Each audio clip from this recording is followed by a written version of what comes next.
Hello and welcome to Just Around the Corner with Dennis Mansfield. It's a podcast focused on culture, history, travel, and even a little entertainment from time to time. I think you'll enjoy traveling with me and my guests, my clients, and friends on each episode. Today's episode is entitled, What If President John F. Kennedy Had Not Been Assassinated? What would the world be like today? As an author, podcaster, and business coach, I invite you to subscribe to my newsletter by visiting my landing page at dennismansfield.com and clicking onto the yellow bar with writing on it. It's nice to have you with us. I'm Dennis Mansfield.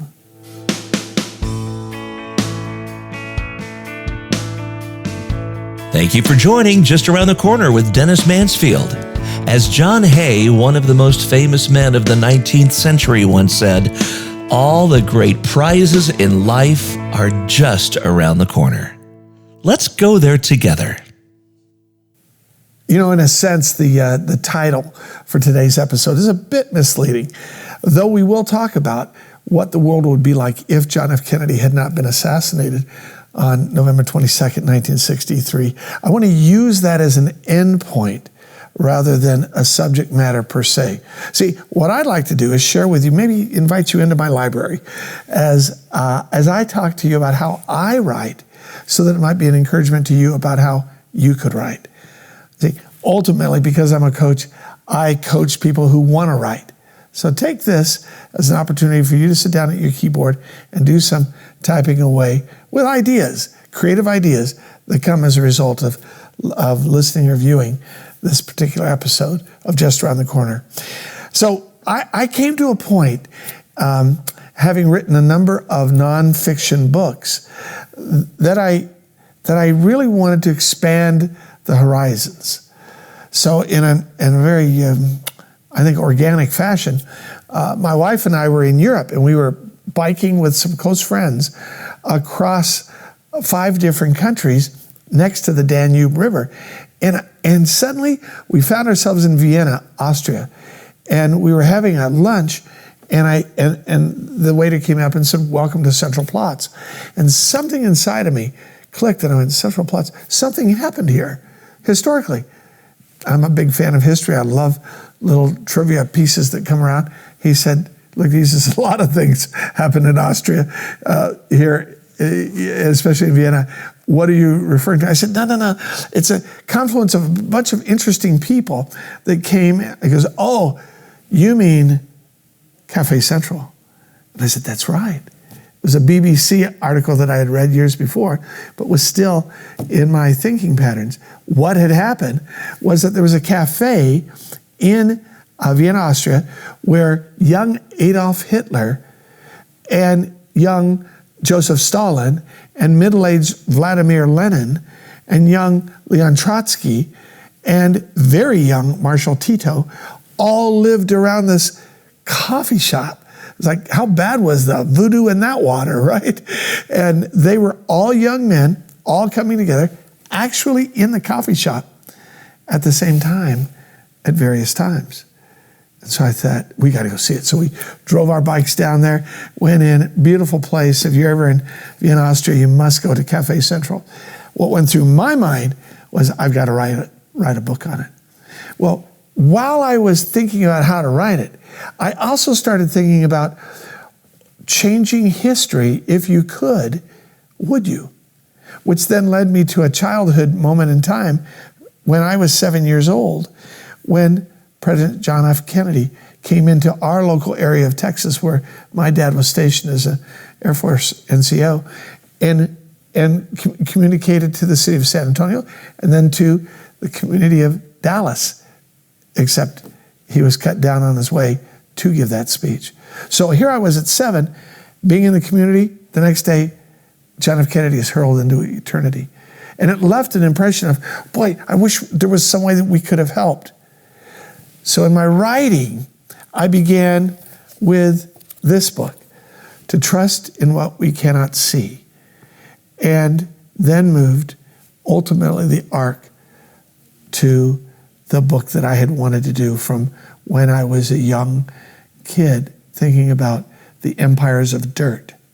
The idea of what would happen if we could save people's lives, what would happen if certain people's lives, in fact, were cut short. So in that process, as a writer, as an author, I began to say, where can I start? Well, I'm also a Christian, and so when I read the Bible, I love when God speaks. And at one point, Moses said, oh, how are you going to use me? And God says to him, what's in your hand? And he looks and he sees a staff, and he goes, a staff. God then began the process of unfolding to him how he could use that staff and be used as a leader.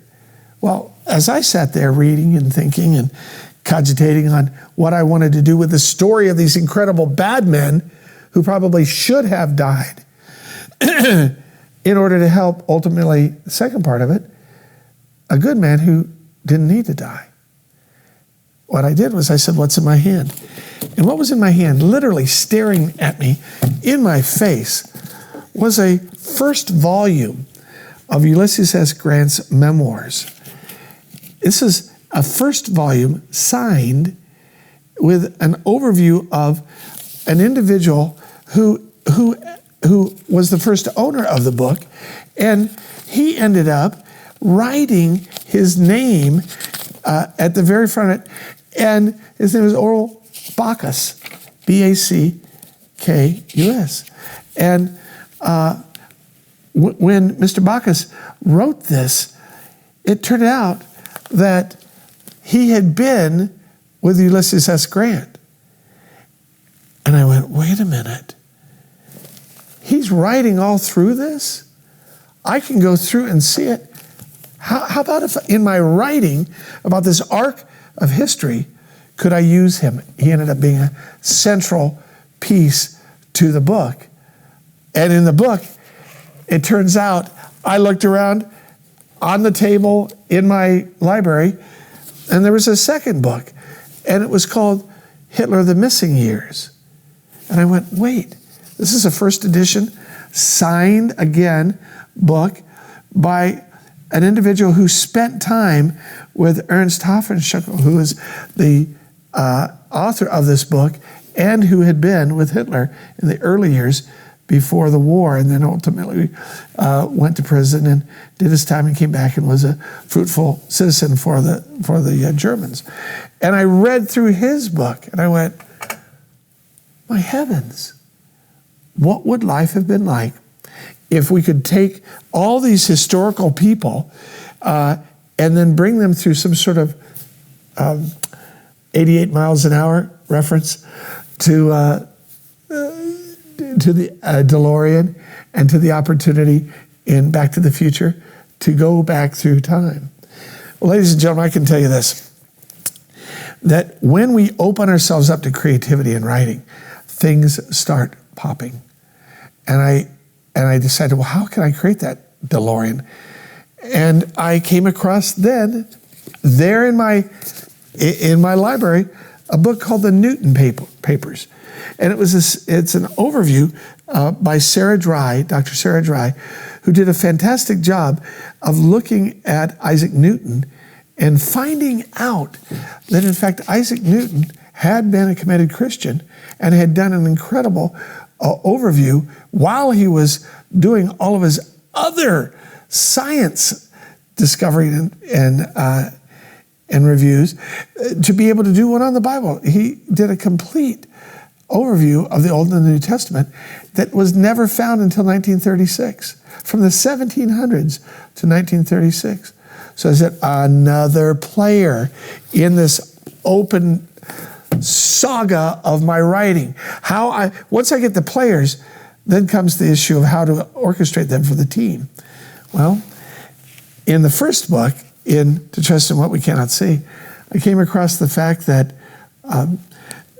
Samuel Clemens, Mark Twain, had a fascination with the Civil War, with Grant, ultimately with Lincoln, and that Lincoln himself had such a huge impact, we all know historically, but could have had such an even bigger and greater view had he lived, not being cut down by the assassin. Again, the linchpin linking over to the John F. Kennedy book, Empires of Dirt. And I decided at that point, I'm going to write a trilogy, not just 2 books, but 3. And the reason I did was because one of the characters that I got permission to put into my books is C.S. Lewis. The C.S. Lewis Foundation was kind enough to allow me to include him in to Empires of Dirt. And so I went back and read his trilogy, which a lot of people have never even heard of. It's the Space Trilogy, and it's about space and time. So you're following the track. Suddenly there's something in front of me that is a Ulysses S. Grant signed book. Suddenly there's the Newton papers. Suddenly there's the opportunity to read about Hitler from someone who knew him and knew him in those days. And then bringing that together with Lewis's idea, I then included C.S. Lewis as one of the characters in Empires of Dirt. I am thrilled because fundamentally, as we move towards the idea of what would have happened had John Kennedy lived, unpacking these books, I decided, and bear with me as I read something. Ordinarily, I don't do that, but bear with me. It is the first page in my manuscript, yet obviously in the publishing process, and it's called The News Story, Election Night. Election night was coming to a close. The windy November night seemed to be blowing change all across the country. The votes for president had been tallied, but not yet announced. Crowds surged, moving forward and sideways like waves of amber grain, waiting for the announcement of who would lead the United States of America as president.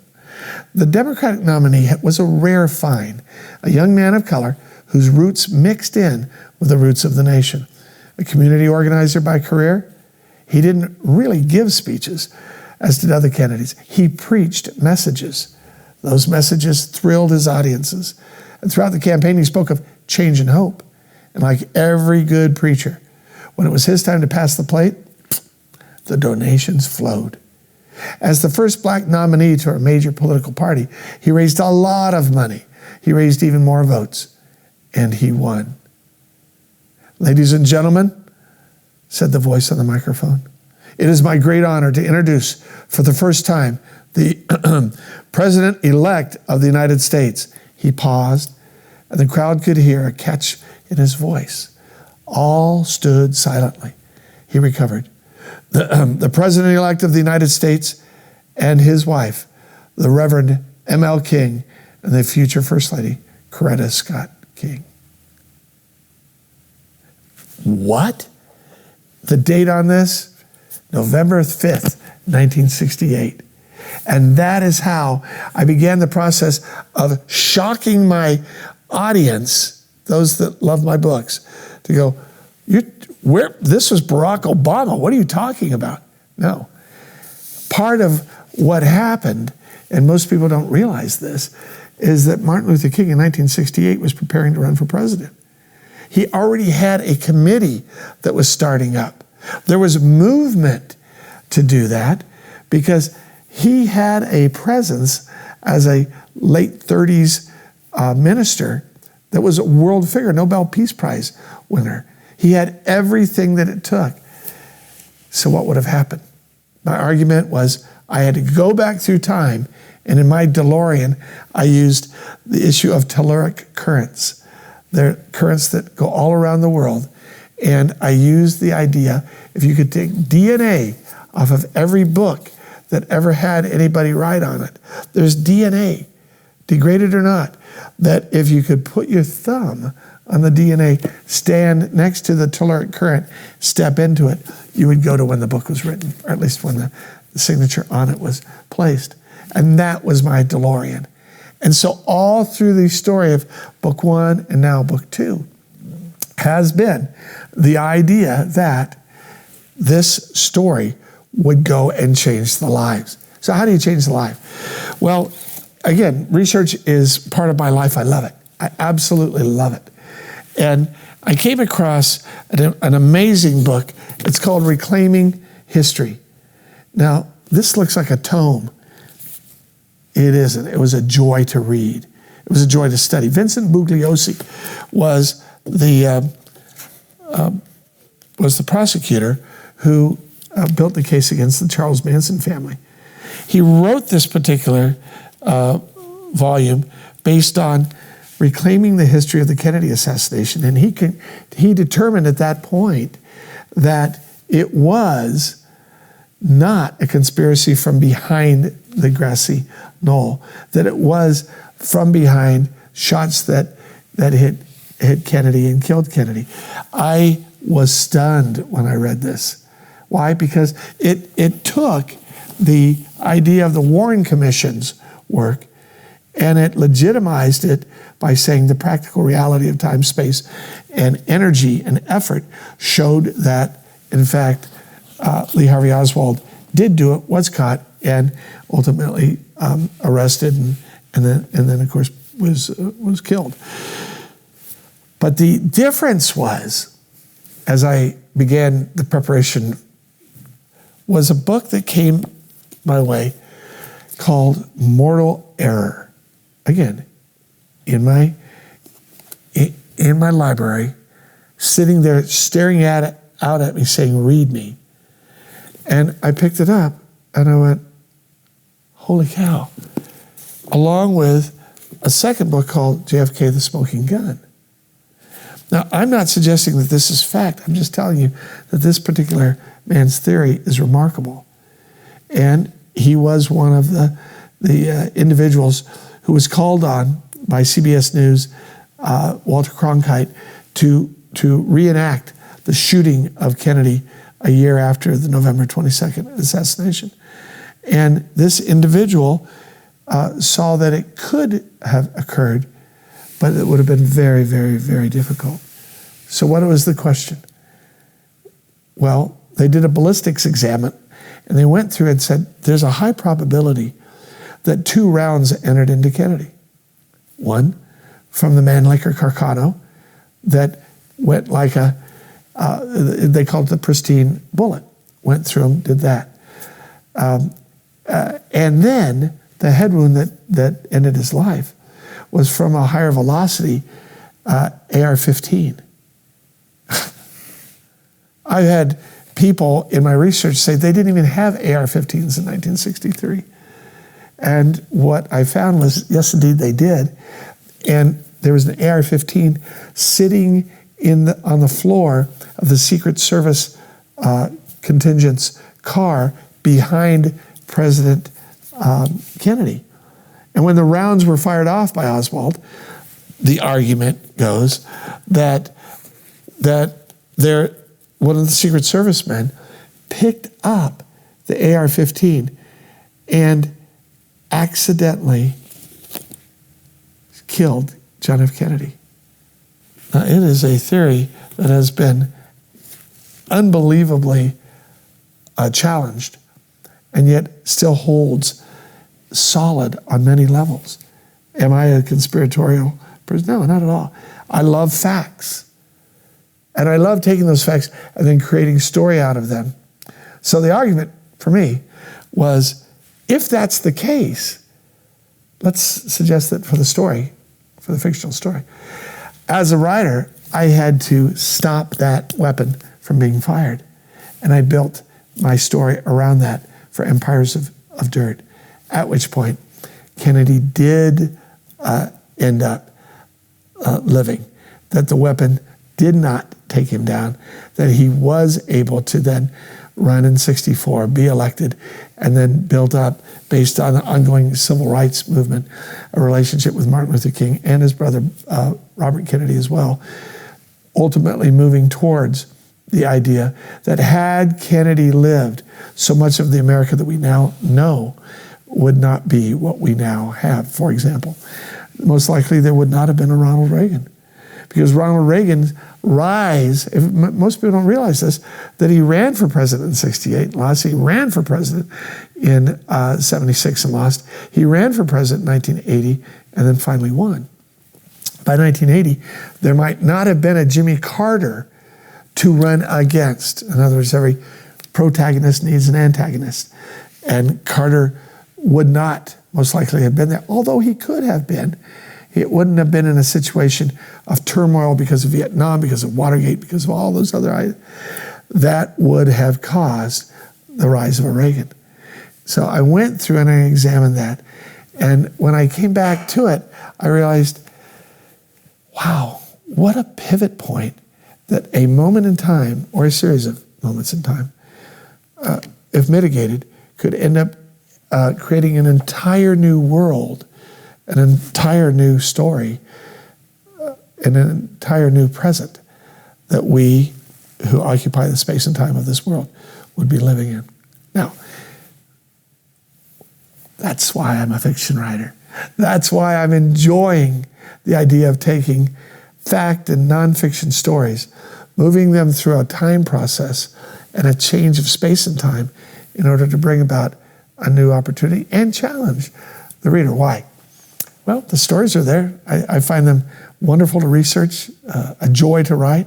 I would love you to go to my website, DennisMansfield.com, and then click on author, and then go to the new book, Empires of Dirt. I've got the first couple chapters in there. You could read it, take a look at it, see what you think, and then let me know. And then we'll make sure that you're connected to a way of getting a published version of it. Right now, though, I'm asking you in your life to consider the what-ifs of what you have done and the what-ifs of what you're facing today. See, I believe that everything is spiritual. And in that capacity, the things that we do today that have negative consequences because we weren't wise in what we were deciding when we did it could be mitigated if someone would just say, stop, drop, and roll. Think before you cheat, steal, lie, whatever it happens to be. Think before you get drunk and go driving. Think before you leave your family and your children grow up without a father or a mother. Think before you do what you're doing. Do not just react to the world, but respond to the world. And in that is my greatest hope, that the books that I write, the books that should you make the decision to read or listen to on Audible, I do Beautiful Nate, and I do To Trust in What We Cannot See, and there'll be others that I do for Audible. Listen to them and be challenged in your own world, in your own life. That's the desire of my heart. Do I want to change the world? No. I just want to change your world. And if I can do that, then I think in the long run, much will have been accomplished. And whether we're looking at the case of President Kennedy's living or dying, we're also, more importantly, looking at your life of living or dying. What are the things that give you life? And what are the things that take away life? So that you can make your decisions and be wise about that. So that's just around the corner with Dennis Mansfield today. Hoping you are challenged to think about what's just around your corner.